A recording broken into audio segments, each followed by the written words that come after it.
Hello all, and welcome to another episode of the Market Pulse presented by Smart Touch. I'm your host, Aaron Fichera, and I have John Lee of Anewgo back with us again. John, welcome to the show. Yeah, thanks for having me back. We're kind of meeting quarterly, but the world is changing very quickly, so we got to keep up with it. Thanks for that is, and hopefully by the time we air this, what we're talking about in AI hasn't rapidly changed, because last time we were here, we were in the discovery phase, and it seems like we're moving from 2025 of being ideation to 2026 around operational infrastructure and really actually putting this into practice, whether it be in our own operations, services, or, tools that we're using. But, before we kind of jump into our own industry specific, I thought this would be a great opportunity for us. John, me and you are very active in AI and kind of keeping up in the news, and, share with the audience, in your perspective, what are some of the main gains that have been done over the last first part of the year when it comes to the I AI can say space? that, as we all know, AI is not a passing fad. I mean, OpenAI and Anthropic, they just both announced that they're going public. So they're going to get even more A little money, shy under, even more data centers, more chips, more conversations. And then particularly in the last couple of weeks here, Google has their annual I/O conference, which is really where all the developers meet and they talk all the tech. But the real cool thing is the next week they had Marketing Live, which is really talking about what that's going to, how that's going to impact marketing, publishers, advertisers. And then just this past week here with Apple having their worldwide developers conference, and they announced all the new AI technologies that they're doing. So I think there's going to be a lot of changes, and it's a major paradigm shift. And I'm happy to go through some of those details if you'd like. Yeah. I mean, I think, we can just start with the big elephant in the room, which are the big boys, Claude, Anthropic and OpenAI. They're announcing their IPO, confidentially filing. It's quite the week of IPOs coming up. But, John, what do you think about these new players that are entering the sphere, which have been heavily dominated by, Google and to their player, which is Gemini by extent? Yeah, I think, they're stepping up to the poker table and they need more chips, pardon the pun. Yeah. So they're putting more chips on the table, and there's a public market for this now. I mean, you're seeing that if you're playing in the stock market there, there's a lot of movement in the technology sector. And so if they can raise that money, they can now ante up to play with Google and Apple and, Amazon. And since Amazon is actually a big investor in Claude, so I think you're starting to see the future big players, and Perplexity's out there as well. And they're thinking about going to IPO in a couple of years as well. But with that, you're seeing a major change in the technology platform with the Google announcements. They're really saying, hey, I know we've been known as the search engine for 25 years, but we're going from SEO to AEO, and AEO is Ask Engine Optimization. So we're not here just to help you search for answers. We're here to give you the answers. And that's going to make a major shift from just typing in a few keywords to find things that may relate to you to actually having conversations with Gemini and following along with that with Apple Intelligence. Like, you want to say something? Well, I mean, and that's the thing is, where do you see that partnership? Because Apple, for the last 2-3 years, everyone's kind of been like, okay, they've been sitting on the sideline. They've made some acquisitions. I mean, behind the scenes, I think they've acquired 40 plus companies, but they haven't really made the big headlines, the big splash announcements like Google or even Meta, is kind of there in that open kind of social media AI service. But yeah, it's interesting because, we've all been talking to Siri for past decade, and you would think that Apple had a head start on this conversation piece, but they've really been leapfrogged in at least the AI intelligence piece. But they've been always working with Google because. Well, and that's the thing is, where is that juice out of the Google search and all that kind of money that we've been Google has dumping always into it? been Is that going to kind of create another beast now that Apple and, rumors of them kind of, hey, Siri's now going to be powered by Gemini, which by extent is, Google products. Google. Well, Google's always been the engine behind Safari browser for Apple. So they've always had this kind of relationship, kind of love-hate relationship, but Google used to pay them $20 billion a year. So you gotta love them even if they're your competition. But originally, Apple had lined up with ChatGPT, and now they kind of left them at the curb because in their announcement, it's no longer just Siri, it's Siri AI. That's her new name. And that Siri AI is getting the brains from Gemini. And that's going to create a powerful ecosystem because you think about everything you do online for work and play. Well, a lot of the stuff that you do for work is on Google. So it knows everything that you're doing there with all your Google spreadsheets and all the places that you've searched on maps and even watched YouTube videos and all that stuff. And then you got Apple. If you have an Apple device and you're part of that Apple ecosystem, which kind of goes with you everywhere you go in your Yeah. play life, and to combine those two brains together and all that data is going to make a very powerful ecosystem. And then Apple and Google are extending that across their devices and channels. So I talked about the channels, but Apple is big into obviously your Apple phone, but also your iPad, your laptops, and then Yeah. A lot of their hardware focus. HomePods. Yeah, Hmm. so basically, Siri is going to be as smart as Alexa now because Alexa got a brain transplant recently, Yeah. and so she's super intelligent.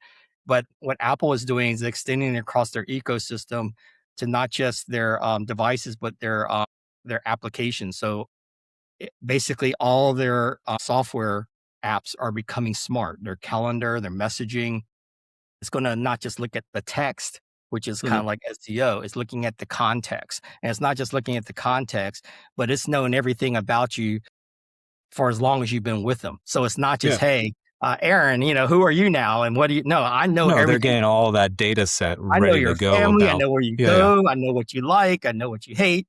And to be able to take all that to not just give the intelligence from what AI has been pre-trained on across the world wide web of websites, but it's now bringing what it's been learning about you personally and marrying that with the world wide web. So now you can actually bring in two important elements of data: the personal part and the product part. The product part is what has been pre-trained and learning and scraping for the last, decade. But the personal part, bringing that piece in, now you can start to create personalized customer journeys. And this is where I think the next paradigm is going to go, and that's how it's going to affect new home shopping. Is now with AI not only generating content but actually becoming agentic, where it's now executing tasks on behalf of you. It's going to really improve the customer Well, journey. and to that point of, new home sales, and I know I'm kind of jumping down to industry, but, we can't gloss over the mergers. You got CoStar coming in and buying Zonda, you got homes.com, you got a new shakeup in the listing sites. So, I mean, what does this mean for the home buyer? And I mean, they're probably not going to see that, but for our industry, we have quite the consolidation, and basically the channels are now getting money pumped into them, but are now becoming rapidly smaller avenues. That's kind of how I see it, but I don't know if you're seeing anything Well, different I've been or. in this for 25 years, and in the last 5, 6 years, particularly, there's been a lot of consolidation of the big players. I think probably the top 10 constitute 30% of the total, you know, new home sales, and I think probably the top 100 probably over almost half of the annual sales for new homes. And so you're seeing consolidation at the builder level, but now you're seeing consolidation at the The distribution tools channel. and yeah, and the Yeah, service the providers too. services providers. Yeah, so, there's been acquisitions and, like, I think, Quicken acquired, Redfin, so you're seeing some mortgage companies and portals get together, but now with I mean, you're CoStar. even seeing, was it Chesmar and some other companies being bought by the Japanese. Yeah, a lot of the Japanese moving in, Yeah. acquiring a lot of the major players. So you're seeing a lot of consolidation, but now portal acquisitions. You're seeing, CoStar with Homes.com, which CoStar is primarily known for their commercial side. Now they're Yeah. bringing commercial and residential, and now within residential, the subset of new homes and new construction. And they just acquired Zonda, or they're in the process of acquiring Zonda, which just a couple of years ago they acquired Yeah, BDX, BDX, yeah, there's just this kind of biggest player. So now, this Russian Tito of, of just this yeah, constant and shell of a companies of a company, but it's all about the data, and it's all yeah, it's about all leading about the towards. data. That's what I was going to say. It's about the data and owning the channel. And now with AI, all these portals now, Realtor, Zillow, CoStar, Homes.com, they all have AI assistants now. So they're going to be part of that customer journey, and they're going to move beyond just traditional advertising business models.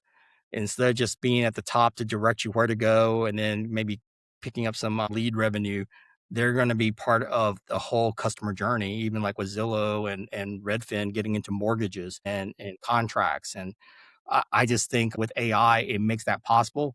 Partly is so that they can have provide a better customer experience, provide better leads to their real estate agents or and buyers, but also to compete against, say, the hand that feeds them, which is the AI, the LLMs, the large language models. These AIs, in one sense, could be where the buyers start and finish their shopping. So unless they can provide something beyond ChatGPT and Gemini's capabilities, which it may be a much more personalized experience, maybe to get them into the website channels, the sales center channels, or to help bring in customer specific product data, personalized data, and take them through that engagement shopping process, I think they could be disrupted by the large language models.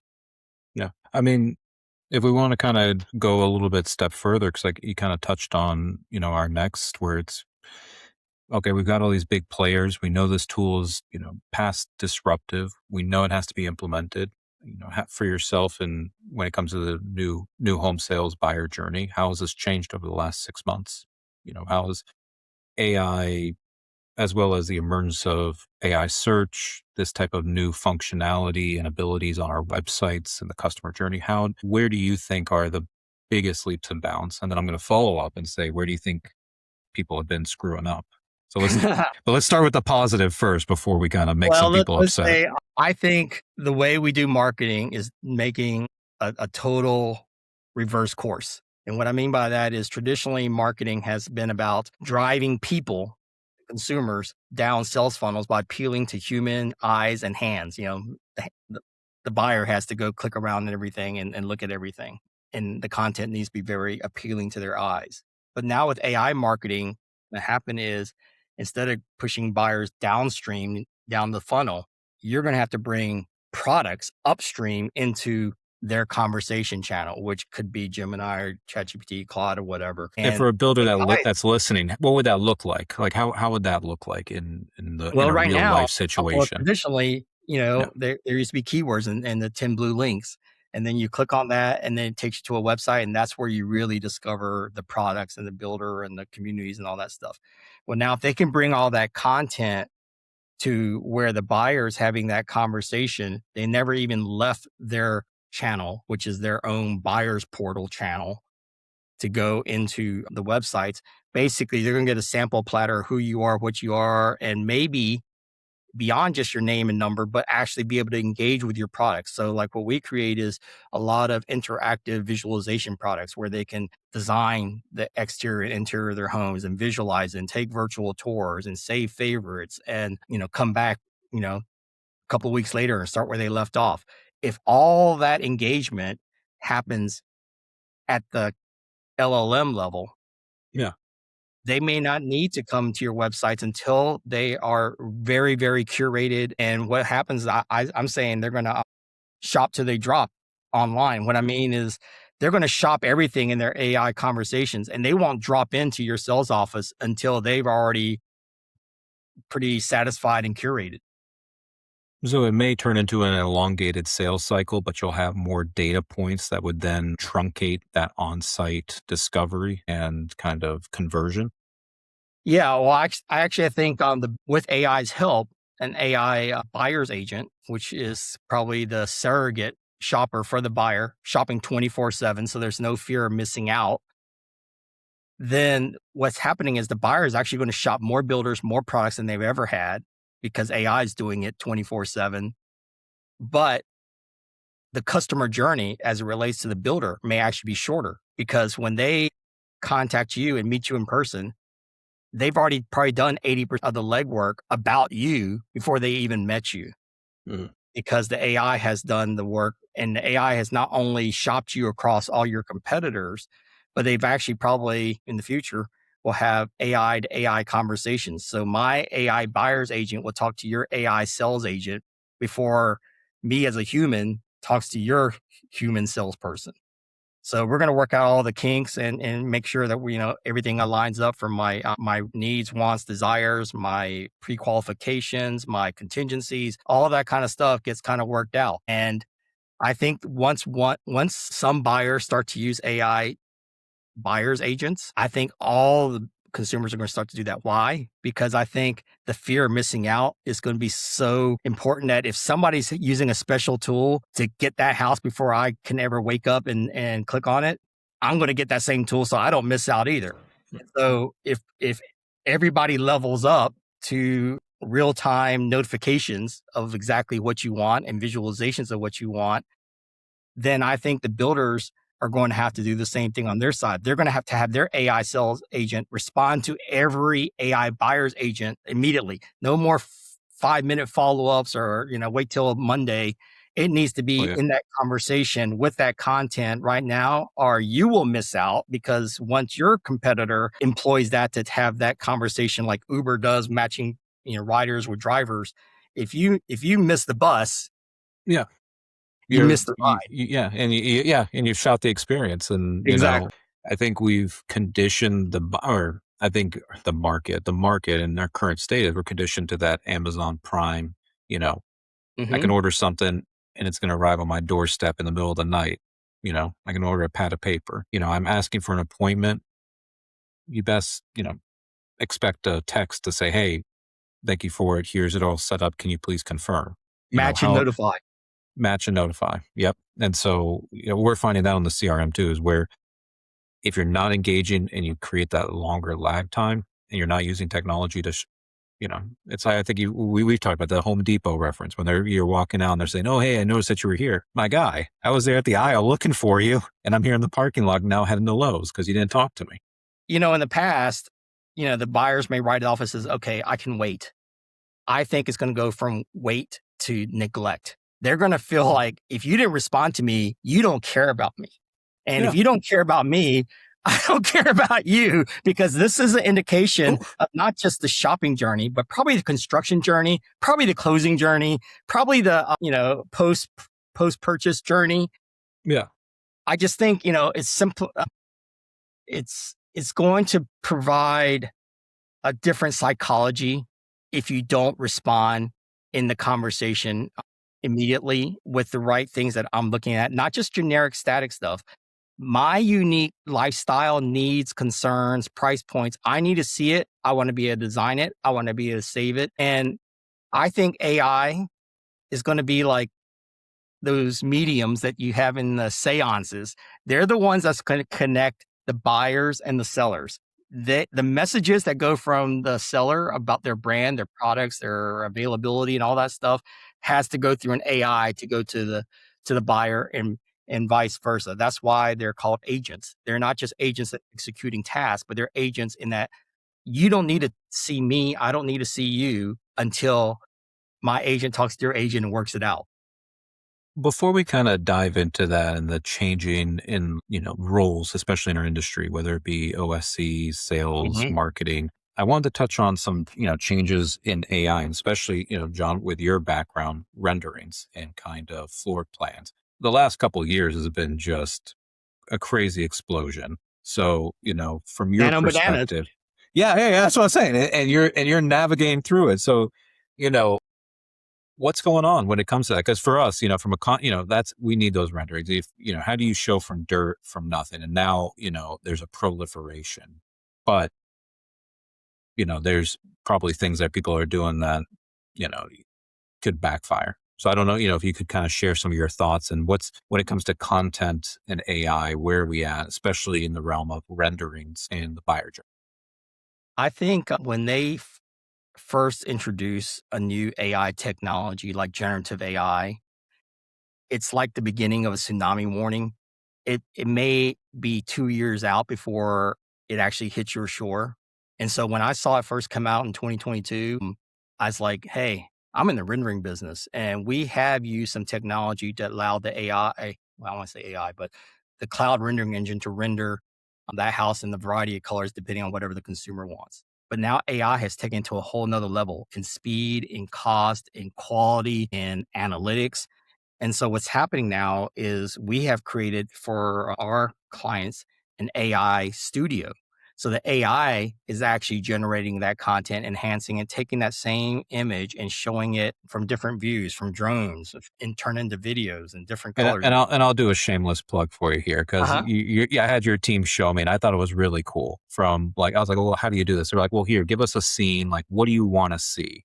Give us the assets, and then the AI will then develop that. And so I was like, all right, I want it to go from, driving through the main, the main entrance, go into the amenities, and go from there.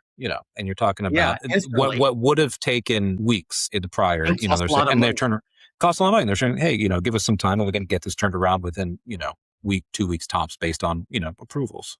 And the I was beautiful like, thing is, in terms of return on investment, not only is it quick and it's cheaper, but you may only use it for that one unique person's situation.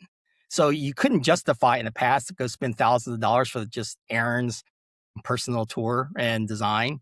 But with AI, it is a great return on investment because that could have been the one thing that tipped you over and you didn't have to see a generic, static representation and trying to visualize that and then trying to convince your wife that you visualize this beautiful dream yeah, house. yeah. So I Well, think that, and especially when you're you're dealing with a master plan community, or just land, and it's just dirt, and it's like, oh right. yeah, hey, imagine an amenity center here. Imagine all this house, your house over Yeah, here. It's imagine this 5 years from now when the trees are mature yeah, and there's people here and stuff like that. So I think it's actually given us a lot of capabilities. At first, you think, oh, it's going to disrupt us. Actually, I think it expands the value of visualization because when you're buying a new home, they don't exist. You're buying into a dream, but I'm not buying into your dream. I'm buying into my dream. yeah, And it needs to see it my way. And I need to see 20 different houses that way. It's not yeah, just one. I'm, yeah. I'm comparing, and I'm It's not the just Baskin comparing from a Robbins. pure I want to builder, take but a little spoon on every 31 and imagine. exactly. And so what happened was it started out with generative AI, and then a couple of years later started introducing agentic AI. And agentic AI is where it can start to execute tasks for you. It's a little bit different from what I would say is an AI assistant. I mean, sometimes people use it synonymously. I think consumers will all have a personal AI assistant, and that assistant will be there to guide you, but you don't need a guide for everything that you want to do. I mean, you only need agents to execute certain tasks, whether it's at work with your spreadsheets or your calendar, or maybe your shopping. But your assistant is kind of there all along the way, helping you figure out what plants to plant for your garden, and and Hmm. what the weather is like, and what kind of boots you should wear. It's giving you some guidance, but all that context that it's guided you on actually will feed into an AI agent to execute things for you when you need to. And I think the builders that are ahead of the game are not only building their websites, their channels to be read by AI, scraped like it has been for their pre-training, but to also make it conducive to become answer engines in conversations. If all you can do is to read my website, which was probably read by AI or bots 6 months ago, it's not even current. If that's all you can do is to kind of give a superficial description of yourself, you're probably going to be selling yourself short or not selling Yeah. yourself at Oh yeah, all yeah. because the I mean, it's just buyer's basic. looking much deeper than that. Yeah, and then AI that is shopping for them is is looking working for on much. behalf of the buyer. And if you're giving AI just a paragraph of, "Oh, I build in Kansas City, we've been doing this for 25 plus years," it's like, Yeah, and great. so what are you doing for me in Kansas Yeah, City right now? And I yeah, think the other part of it is a lot of the questions that we see in the AI conversations, because we built an AI assistant, sales assistant for probably about 6 or 7 builders now, and it's only been out there about 3 or 4 months. But we're seeing a lot of the conversations that people have are really off the cuff, very personalized, and some of it may not even be answered on your website. It may be about your warranty program. It may be about, do you have horse stables nearby? It may be about, what's the current interest rates? They're asking questions yeah. well outside your website, but it's That I pertinent do to that the I do decision. think the whole organization, because there's a lot of really good data, not only from an ops standpoint of Right. finance, marketing. So then you can then say, okay, well, what You are they dump it all asking in for? there. Yeah, It's a smorgasbord of your entire company, everything from design trends to warranties to construction process.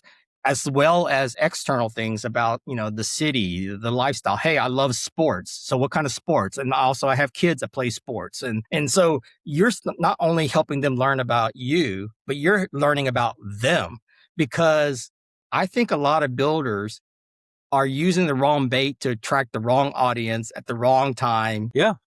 because And they they're don't know giving you any. all that information. So what they do is they take a shotgun approach, and it's just like, we're just going to build the most generic house with the most neutral colors. And so it doesn't offend anyone, but yeah, you cast a wider net, but you're It not ticks the capturing, boxes. yeah, Yeah. you're not capturing the ones that will really resonate with you if you show them particularly what appeals to them. And we're also trying to move the conversation up in the whole sales journey. So the conversations start discovery. Right now, ironically, sales is when the conversation starts, but sales is way down in the sales funnel and the customer, and they're kind of a residual of how well marketing did. So what's happening with AI conversations with Gemini and Claude and everything, because they're answer engines now, they're bringing that conversation right at discovery. So at discovery, you're basically selling them right there, or you're not. So like if you have a concierge and that concierge didn't sell you on that restaurant down the street right there, you're never going to go to that restaurant and order anything. So I think what's going to happen is, now that the conversation is moving to the front, and it's moving to the front because AI is having that conversation at 10 o'clock on a Friday night, and they're just asking, a quick question. If they didn't hook them there, they're never going to get down to the human to human conversations, which we see from statistics here, that only 1 out of 200 or 0.5% of the people that go to your website actually have a human to human conversation. So the value of the current CRMs, like you create and others, is still very, very valuable. But now you actually have to have a CRM.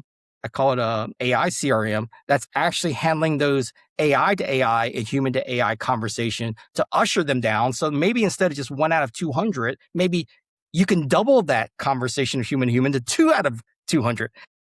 We're Yeah. seeing that the AI conversations over 3-4 months has been over 500, and the average time that the buyers are spending talking to bots is about 4 minutes. And there's a 1.5 times that they 1.5 conversations. That means that they're coming back for a second, follow up Yep. conversation. And what we're seeing, especially from the CRM standpoint, is again, like you were saying, that focus on that front end conversation, having all those notes that a salesperson, that then leads to a better scoring system, right? If Right, someone's chatting to a bot for 4 minutes versus someone coming on your site for a minute, the right, old metrics, or hey, I got someone on the site for more than a minute and a half. That's good. Well, I got someone that's been talking to my bot for 4.5 minutes. Guess which one's going to exactly. have a higher lead score, and then where you should be pointing your sales staff, because they're about to give you a lot of that information. And then the follow up to that is the CRM sending out text messaging? Are you able to instantaneously create workflows? Because even if the human isn't there, you've already trained that concierge service, that Amazon, that instantaneous. So if your system is not running at that speed and you're relying on the individual to then respond at that, I think that's where you create that, again, that gap in response, which then leads that window for the buyer to go somewhere else.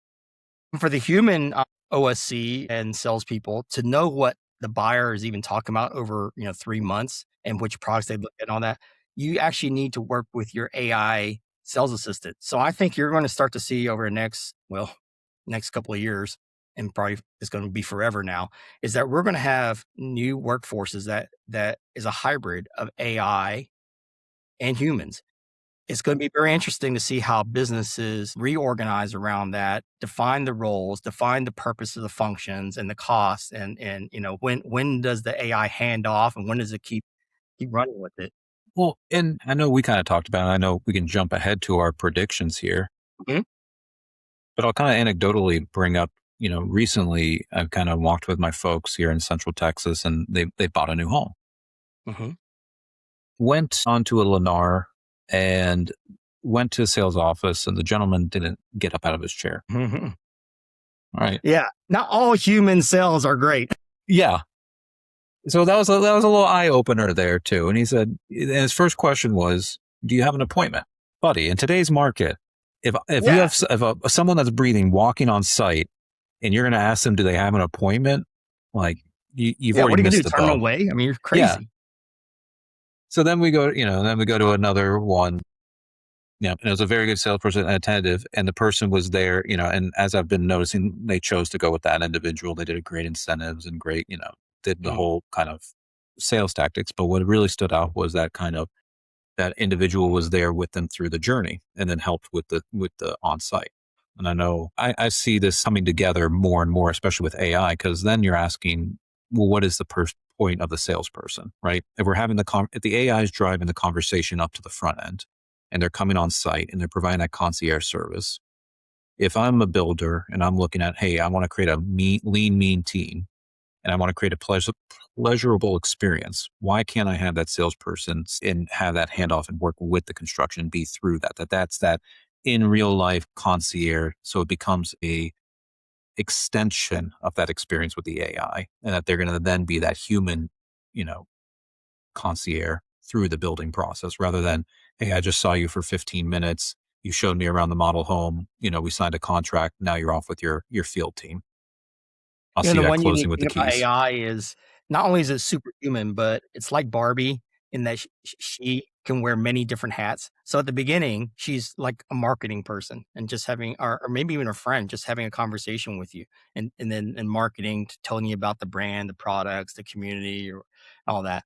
Later on, she can morph into kind of being your sales agent and maybe even helping you, with design and picking out those. So there's a part where she becomes almost a designer. There's another part where she may help you through the construction process. Like, hey, this is the schedule, and these are the things that you need for closing, I and mean, this. on the construction site, OAC, on-site photos, being able Yes, to so it's generate those emails so people can feel a part of the building process, and it's not cumbersome, or it's not on only your marketing department or your sales department, but it becomes this, you're part of building your home and dream. That's where I think would be the yeah. So most. she's basically your concierge throughout the whole discovery to design to construction to closing to post purchase, but she's bringing in those human experts that are specialized, that can empathize, that can prioritize things for you. But she's the conduit that you can kind of ask all the questions because you don't know what's the name of that next guy? What's his phone number? And what does he do? And when does he come in? So now you can have basically an AI orchestrator that is not only orchestrating and coordinating for the customer, but also for your builder team. And she, the AI, we call her Sophie here.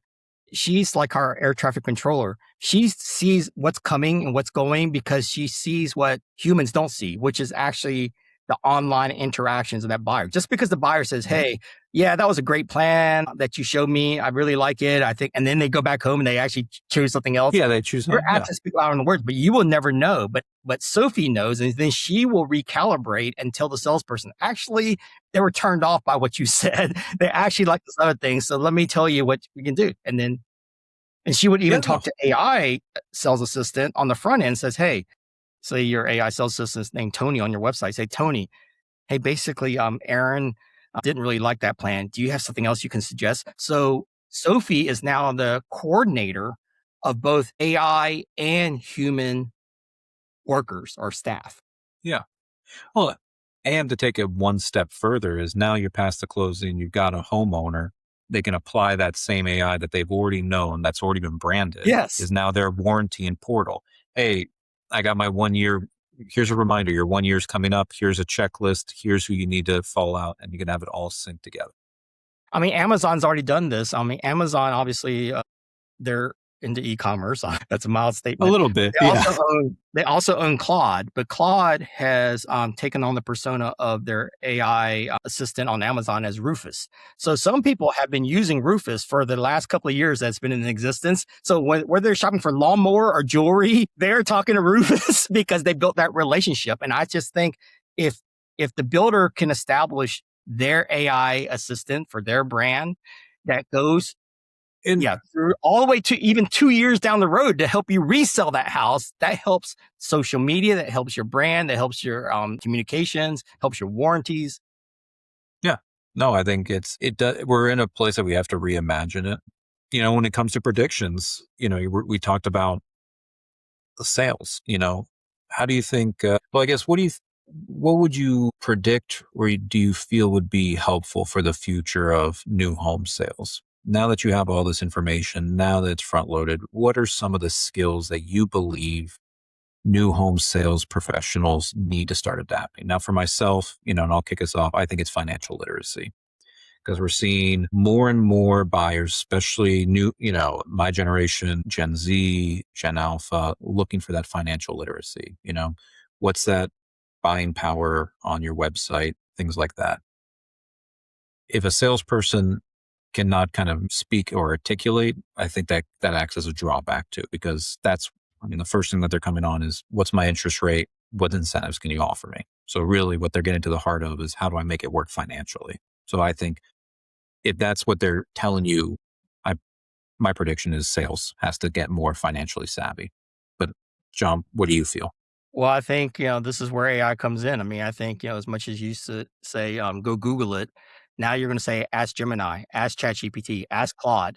And so what's happening is not only is it giving you the answer, it's probably giving you more correct answer because it's probably pulling in, current interest rates. It's probably putting into a spreadsheet. It may put into the monthly payment. It may put it into, what can I afford, within, my pre-qualifications and what options can I add? So I think it not only gives you an answer, it gives you expertise and you don't have to show your hand. I mean, how many people are writing blogs and doing webinars based on what AI has kind of pre-scripted for them? Yeah. But what's happening is the AI needs to be trained. So here's the balance between the AI and the human staff. The AI can fill in a lot of the skills and gaps in time and availability and kind of all knowing about everything the buyer is doing, fill in that gap that the salesperson can't do. So the AI sales assistant is not taking the salesperson's job. It's helping facilitate and maybe not just curate, but disqualify or turn away the bad leads because not every lead's a good lead. So push away the bad leads to your competitors, let them deal with them, take the good leads and usher them towards you, curate them, but and capturing all that analytics. But what it entails is you have to also train your AI. And that's why I think the missing piece, just like it is for your human organization, is training AI. Because the biggest knock about AI is hallucinations or just ignorance or not being able to respond or answering wrong. Well, Just like people, they don't want to it's admit like that they're people. wrong. Yeah. Yeah, exactly. Why do we spend millions of dollars training people and then, end up firing a lot of them because they either weren't trained or they forgot their training. So before I even got into building AI, last year I built a 4A AI Academy and it's spelled FOURAI.ai, but it's actually taking those four major AIs, Claude, ChatGPT, Perplexity, and Gemini, and instead of just one smart AI brain, put all four of them together like the Fantastic Four. So the four AIs, they work in concert as a team. And because the little secret here is not all these AIs are at Yeah. the same level. Built the same. Yeah. Yeah, some is Some are better great for deep deep thinking, thinkers, some some are are better for more connect. coding. That's Yeah, where some have more you can't access just to your spreadsheets and or your history. Some are good at style, some are good at computer vision, but together they become super powerful. And now if you bring in, you know, the human into the super friends, wow, now you got a super powerful entity because the AI can bring in all these skills and all this information in real time that you can never put together, as well as create visualizations like we talked about, and even have conversations in voice. So it's multimodal. It's, almost every means of communication besides smell. And what the humans bring in is the guidance of my particular community, my builder, my products, my goals, my process, my object, the goals that I want to chase and how to optimize that. So I think when you bring the two together, I think it becomes a super powerful sales agent. Yeah. John, as we're kind of going into our final segment, and I know we talked about predictions and, you know, I guarantee by the time we close up here, I turn on Bloomberg, there's some other new AI news. So what we just talked about is probably going to be obsolete. But the one thing about this industry is most of our clients and players are still 2 years behind. Are still too, yeah. So it keeps us gainfully employed. And and to your point, I think where I'm not, we specialize and we have this niche of, real estate, new home construction, trades. We focus on those two where, yes, like you said, this data sets and now LLMs, AIs, they allow for a proliferation, more people access, but have you trained it? And training comes through expertise and the human, what that human and that expert is putting into the system to deem as trainable material. And So human it's only going to experience. it's only going to put a further emphasis on experience as well as expertise in certain fields. And so to that, what should we look out for? We're about to enter the back half of 2026. What's getting you jazzed up? What do you think, if you're a builder, developer, what should you kind of keep an eye out for? I think there's a huge opportunity right now where the LLMs, they had a 10-year head start. They've been scraping our websites and everything, but it's been at a very superficial level. And frankly, in our industry, scraping websites doesn't give you much insight into the customer new home shopping journey. What the builders can do now is to be the masters of their domain, and our industry should be the masters of our domain, because we're very unique in the way people shop for the most expensive homes that don't even exist, and you can build it in pieces and parts. Mm. Yeah. And you have to get mortgages, and you probably have to sell your house before you get there, and you're moving to a different community. All those unique elements actually allows AI to flourish here. But what you need to do is to unsilo all your data, desilo, I guess. Right now, a lot of the data that the builders have are from different vendors, and it's being passed around like a bucket brigade, goes in one direction. Every time you pass it down, you're actually leaking some information out because you Yeah. can't pass all of it. Not Yeah. just the data, but the visualizations that they created and all that. Yeah. There's corruption. There's data corruption and lack of Data data corruption, integrity. latency, it doesn't even go back and forth. So forget conversation. It's only one directional. And you just keep getting the same consistent thing, name, number. So you keep getting the registration information as you keep going down. But in one sense, the buyer's journey has never been replicated on the builder side. They don't know what the buyer is doing and where they're coming from and what they should be doing. So you need to create an ecosystem. So whether it's just with one vendor or vendors that work together to pass that data along, and I only say pass it along, I think it needs to be accessible, because if you have to We pass call it we along, call it the digital stack. yeah, the digital Yeah. stack. Yeah. So I need to work with other vendors that can tap into my information as opposed to passing around. Nobody wants to go pass around this big bucket of data everywhere and then try to make some sense out of it. AI is only going to shop in one place. They don't want to see things in a different iframe and a different, and try to marry that together. It's great at synthesizing things, but it also sucks at synthesizing things, because Yeah. that's where the That's where hallucinations. that's where the Yeah. hallucination. You're leaving it up to them to There's a say, okay, little well gap then there. here's And he unorganized data. bridges Now that gap organize it. with his own mindset. And Yeah. and and the other part, you can't play air traffic controller if you don't see all the runways, all the planes. So it needs to see everything plain as day and be able to coordinate across your enterprise so that the rest of the team can know what to do, when to do it, how to do it, where to do it. And so everything is coordinated. That improves prediction, that improves optimization, that improves efficiency, that improves the bottom line. And I think AI, for the people that are able to do that, and some of it's going to be actually that's why you're seeing a lot of acquisitions and consolidation.